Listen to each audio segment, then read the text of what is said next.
गिरफ्तारी हुई है तो बदरू भाग गए हैं। अब जो है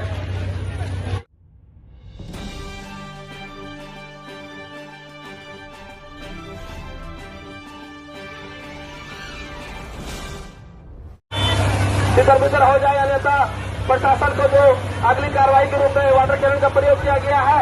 आप अन्यथा आपका मजमा वाटर कैनन का प्रयोग किया गया, आपका मजमा गैर कानूनी घोषित कर दिया जा चुका है।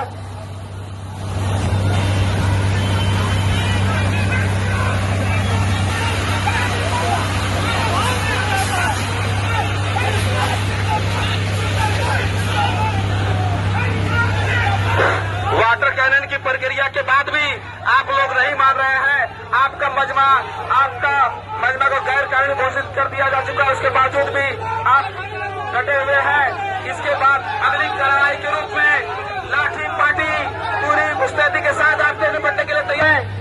किस तरह उत्तरीय से निपटेगी ये आप लोगों के सामने देखा जा रहा है।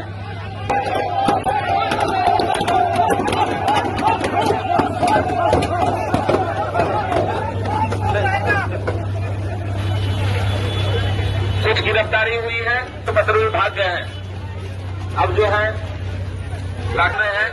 देखिए गिरफ्तारी के बाद भी अभी तक भी डटे हुए हैं और